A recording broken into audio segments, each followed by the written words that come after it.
Ay mga kabeshi, good morning! Magluto tayo ngayon ng ating lunch, pang-lunch na ulam. Ang lulutuin natin for today is gatang laing. Itong sangkap ko. Ang gagamitin lang natin ngayon yung Coco Mama, dalawang pack yung binili ko. Tapos ito na yung pork na anuhan ko na siya na prito na. So ngayon guys, samahan niyo ako magluto. Iba-ibang version naman yung pagluluto natin sa laing. So, ayan, ito na mga kabeshi. Ilalagay ko na itong onion. Yan, ilagay ko na. Sasama-sama na natin. Yung garlic. Yan. Tapos yung ginger. Yan. Iba-ibang version tayo kung paano natin lutuin ang laing. So, ito na lang para mas madali. O, kami lang naman yung kakain. Ayan, siya sa mga kabesi. Tapos, ilalagay ko na yung gata na Coco Mama. Ayan. Sama na natin. 2 pack. Kukulangin yan. Lalagyan ko na lang siya ng konting tubig para baka kulangin kasi yan eh. So, lalagyan ko siya. Kunti lang kasi yung laman pala ng Coco Mama. Ayan, ilagyan ko siya ng water para magkasya. Ayan, antayin muna natin ito siya kumulo bago natin ilagay yung dahon ng gabi. Ayan siya. So, wait muna natin to mga kabeshi kumulo bago natin ilagay yung ating dahon ng gabi. Lagyan na natin kabeshi ng paminta. Yan. So, isang ganito ang binilagay para mas malasa siya. Tapos, lalagyan ko na siya ng magic sarap. Yan. Dagdag pampalasa to kabeshi para sumarap lalo ang ating laing. Wait muna natin siya kumulo.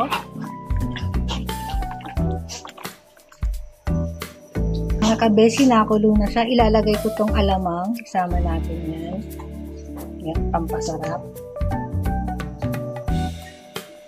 Alamang, haluin natin. Yan. Creamy. Mas ginamit ko na lang tong Coco Mama na gata, mga kabeshi, para mas madali. Ayoko nang magpiga at saka creamy. Talagang purong gatang-gata talaga. Yan, para hindi na ako mahirapan magpiga. So, ilagay na natin tong dahon ng gabi. Yan. Kunin na natin. Lagay na natin. Siguro tama na rin naman yung gata na yan. Hindi na kukulangin. Ayan.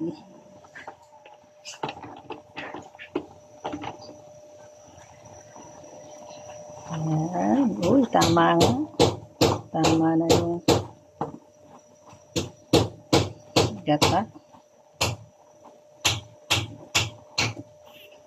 Halo muna to. Mga kabeshi.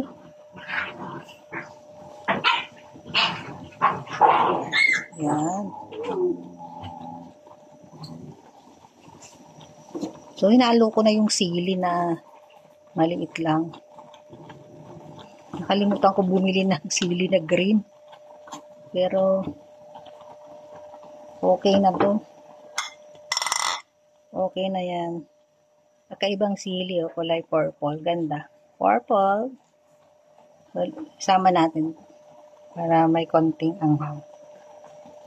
Yan. Tapos, hayaan lang natin siyang kumulo mga kabeshi. Takpan natin.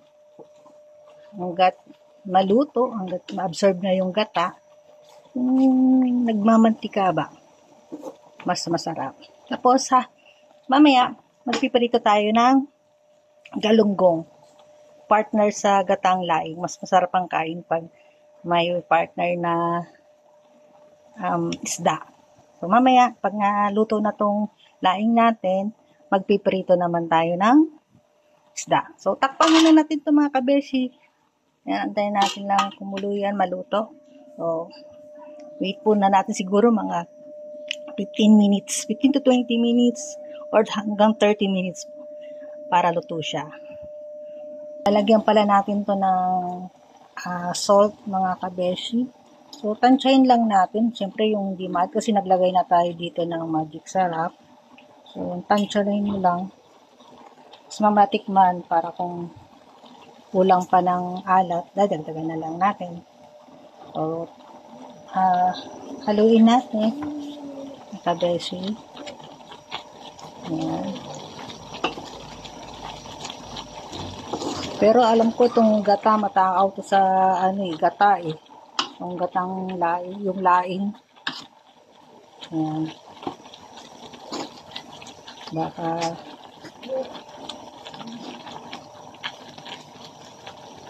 yan, takpan ulit natin mga kabeshi, mamatikman natin pag okay na. Mga kabeshi, dagdag tayo ng isa pa ang gata. Kulang yung dalawa eh. So, para mas masarap siya, creamy. So, dagdag pa tayo ng isa pa. Lagyan natin ng konting tubig ulit. Ayan. So, haluin natin. Ayan. Ang kulang kasi yung dalawang pack pala ng Coco Mama. Kasi parang bitin yun. So, pabili pa ng isa para mas maano siya na maraming gata. So, mas masarap. So, matao kasi sa gata ang laing eh. So, dapat madami pala, no?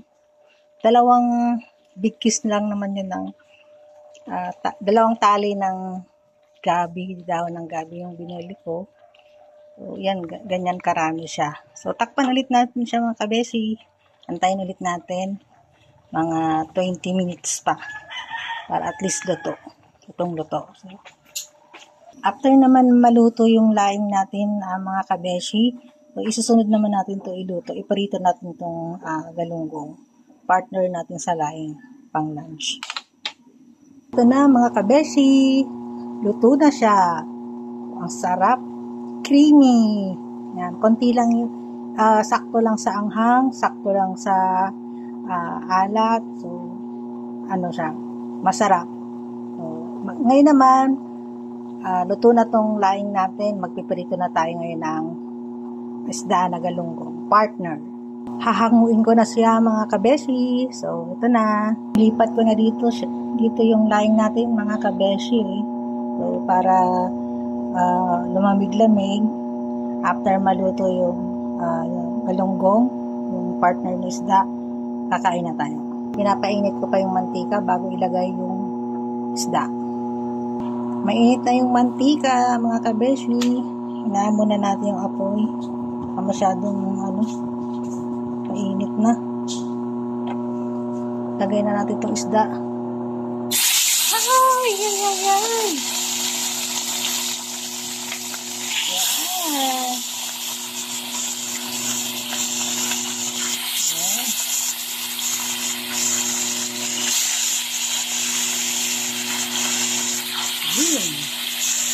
Hayaan muna natin siyang maluto bago natin balik pa rin yung ating bibi, galunggong. Yung mga kabeshi, balik pa rin na natin. Ito na yung sa kabilang side.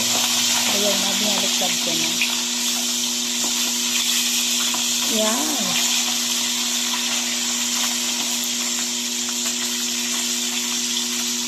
Hayaan muna ulit natin.